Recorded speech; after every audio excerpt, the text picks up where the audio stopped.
وَلَقَدْ يَسَّرْنَا الْقُرْآنَ لِلذِّكْرِ فَهَلْ مِن مُّدَّكِرٍ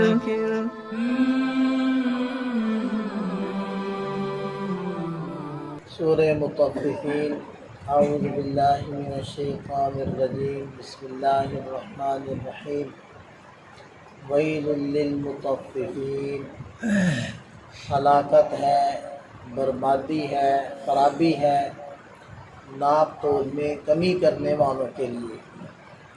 تطفیف کہتے ہیں ناپ تول کے اندر کمی کرنا، ڈنڈی مارنا۔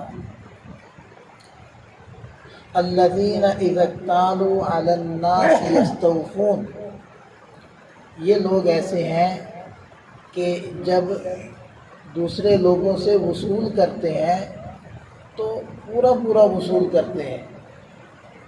وَإِذَا كَالُوهُمْ أَوْ وَّزَنُوهُمْ يُخْسِرُونَ، اور جب دوسروں کو ناپ کر دیتے ہیں یا وزن کر کے دیتے ہیں تو ڈنڈی مارتے ہیں۔ اور اس کے اندر صرف خاص وہ چیزیں ہی مراد نہیں ہیں کہ جو صرف تولی یا ماپی جائیں، بلکہ اس سے مراد وہ تمام حقوق ہیں کہ جو آدمی کے اوپر دوسرے کے لازم ہوتے ہیں۔ مراد یہ ہے کہ اپنے حقوق وصول کرنے میں تو بڑا سرگرم ہے، وہ بڑی تیزی دکھاتا ہے، لیکن جب دوسروں کے ادا کرنے کا موقع آئے تو پھر پیچھے ہٹ جاتا ہے اور پھر پورے حقوق ادا نہیں کرتا۔ الا یظن اولئک انہم مبعوثون، کیا یہ لوگ گمان کرتے ہیں کہ ان کو دوبارہ زندہ کر کے اٹھایا نہیں جائے گا؟ لیوم عظیم، ایک ایسے دن جو بڑا زبردست دن ہے، ایک بڑے زبردست دن میں۔ یوم یقوم الناس لرب العالمین، جس دن کے لوگ جہانوں کے پروردگار کے سامنے کھڑے ہوں گے، حساب کتاب دیں گے۔ کیا ان لوگوں کو اس چیز کا احساس نہیں ہے جو ذرے ذرے کا حساب دے گا؟ وَمَن يَعْمَلْ مِثْقَالَ ذَرَّةٍ خَيْرًا يَرَهُ، جس نے ذرہ کے برابر بھی خیر کی ہوگی اس کو دیکھے گا۔ وَمَن يَعْمَلْ مِثْقَالَ ذَرَّةٍ شَرًّا يَرَهُ، جس نے ذرے کے بقدر شر کیا ہوگا وہ اس کو دیکھے گا۔ کلا، ان کو ہرگز ایسا نہیں کرنا چاہیے۔ یقیناً ان کتاب الفجار لفی سجین، یقین جانو کہ گنہگاروں کا اعمال نامہ سجین میں ہوگا۔ سجین ایک قید خانہ ہے اور احادیث سے اشارہ ملتا ہے کہ وہ قید خانہ زمینوں کے اندر یعنی 7ویں زمین کے اندر ہے، اور علیین اس کے مقابلے میں آتا ہے۔ یہ 7ویں آسمان کے نیچے ایک جگہ ہے، ایک مقام ہے۔ نیک لوگوں کی، جنتیوں کی روحوں کو علیین میں پہنچا دیا جاتا ہے، اور کفار کی، دوزخیوں کی روحوں کو سجین کے اندر پہنچا دیا جاتا ہے۔ تو ان لوگوں کا اعمال نامہ بھی سجین کے اندر ہی محفوظ کر کے رکھا جاتا ہے۔ اور فرمایا کہ وما ادراک ما سجین، آپ کو کیا خبر کہ وہ سجین میں رکھا جانے والا اعمال نامہ کیا ہے؟ فرمایا کتاب مرقوم، وہ ایسا اعمال نامہ ہوگا کہ جس کے اوپر مہر لگا کر رکھ دیا جائے گا۔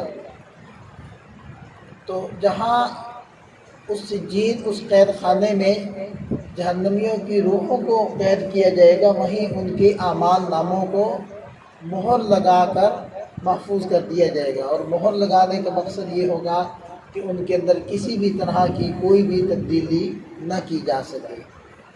وَيْلٌ يَوْمَئِذٍ لِّلْمُكَذِّبِينَ، ہلاکت ہے اس دن جھٹلانے والوں کے لیے۔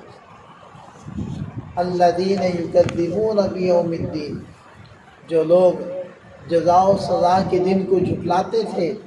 وَمَا يُكَذِّبُ بِهِ إِلَّا كُلُّ مُعْتَدٍ أَثِيمٍ، اور جزا و سزا کے دن کو نہیں جھٹلاتا مگر ہر وہ شخص جو حد سے تجاوز کرنے والا ہے گنہگار ہے. یعنی وہی بد عمل بد چلن لوگ وہ بدلے کے دن کو جھٹلاتے ہیں. کیوں؟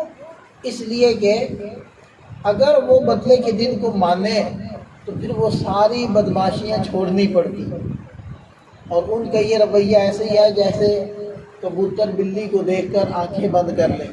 اب وہ یہ سمجھے کہ شاید بلی نہیں ہے کیونکہ میں اس کو نہیں دیکھ رہا. تو بالکل یہی رویہ ان لوگوں نے اپنایا ہوا تھا کہ اگر ہم نے جزا و سزا کے دن کو تسلیم کر لیا تو پھر تو ہمیں اس دن میں پیش ہونا ہوگا اور اپنے اچھے اور برے کا بدلہ پانا ہوگا، تو اس کو جھٹلاؤ. اب وہ یہ سمجھ رہے تھے کہ شاید جھٹلانے سے، اس پر ایمان نہ لانے سے ہم اس دن میں حاضری سے بچ جائیں گے. وہی کبوتر اور بلی والی بات ہوگی. لیکن ظاہری بات ہے کہ صرف جھٹلانے سے تو وہ نہیں بچ سکتے. اذا تتلی علیہ آیاتنا قال اساطیر الاولین، جب ان کے سامنے ہماری آیات پڑھی جاتی ہیں تو کہتے ہیں کہ یہ پہلوں کے افسانے ہیں، یہ پہلوں کی قصے کہانیاں ہیں، ہمیں ان کو سننے کا کیا فائدہ. حالانکہ یہ تو عبرت کے لیے اللہ تعالیٰ ذکر کرتے ہیں کہ دیکھو تم سے پہلوں نے نافرمانیاں کی تو ان کا انجام کیا ہوا. حضرت شعیب علیہ السلام کی قوم تھی جو ناپ تول میں کمی کرتی تھی، گڑبڑ کرتی تھی، تطفیف کی وہ تطفیف ان سے سرزد ہوتی تھی، تو اللہ تعالیٰ نے کیسے ان کو برباد کیا. کلا بل ران علی قلوبہم ما کانوا یکسبون، خبردار ان کی بدعملیوں نے ان کے دلوں کے اوپر زنگ چڑھا دی. اب وہ زنگ چڑھ گیا دل کے اوپر، اب اس کے اندر خیر کی رغبت ہی نہیں ہو رہی. سنتا ہے سمجھ نہیں رہا، سمجھ رہا ہے تو ایمان نہیں لا رہا. جیسے کہ حدیث پاک میں آتا ہے کہ جب انسان گناہ کرتا ہے تو سیاہ نقطہ اس کے دل کے اوپر لگ جاتا ہے. اگر توبہ طائب ہو جائے، معافی مانگ لے تو دھل جاتا ہے، اور اگر توبہ نہ کرے تو وہ نقطہ موجود رہتا ہے. پھر جب دوسرا گناہ کرتا ہے تو دوسرا نقطہ لگتا ہے، یہاں تک کہ نقطے لگ کر پورا دل سیاہ ہو جاتا ہے. پھر اس کے اندر سے خیر کی رغبت ختم ہو جاتی ہے، پھر وہ شر کی طرف ہی مائل ہوتا ہے. تو بالکل یہ والا معاملہ ان لوگوں کے ساتھ ہو چکا ہے. اب قرآن ان کو سنایا جا رہا ہے لیکن قرآن اثر نہیں کر رہا، قرآن ان کے دلوں کو نرم نہیں کر رہا، ان کے دلوں میں اتر نہیں رہا. کلا انہم عن ربہم یومئذ لمحجوبون، خبردار یقیناً ان لوگوں کو اس دن اپنے رب کی زیارت سے روک دیا جائے گا.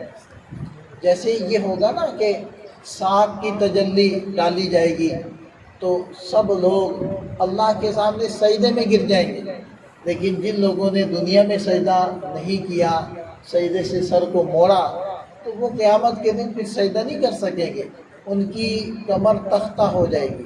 اسی طرح قیامت والے دن ایمان والوں کو اللہ تعالیٰ کی زیارت ہوگی، تو یہ جو جہنمی ہوں گے یہ اللہ کی زیارت سے محروم رہیں گے، ان کو یہ زیارت نہیں ہو سکے.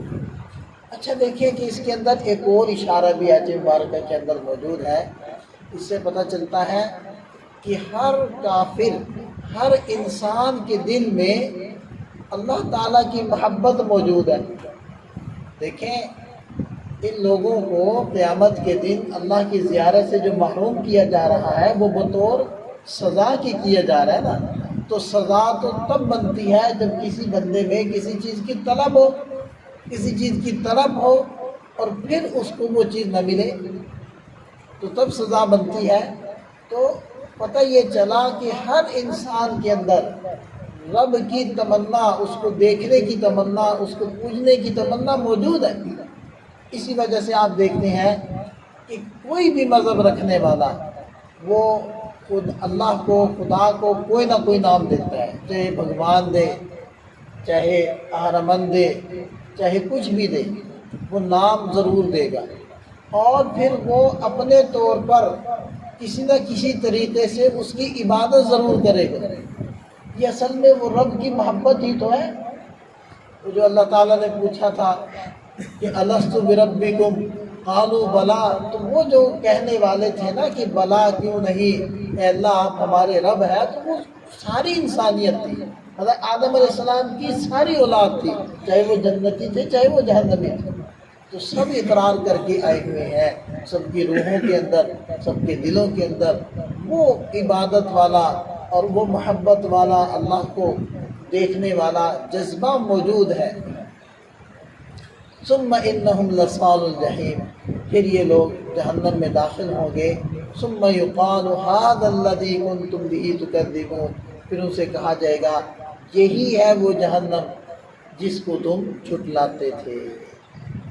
اللہ تعالی ہمیں علیین والوں میں سے فرمائے، اور ہمارا اعمال نامہ بھی علیین میں ہو، اور ہمارا دخول اولی ہمیں اللہ تعالی نصیب فرمائے۔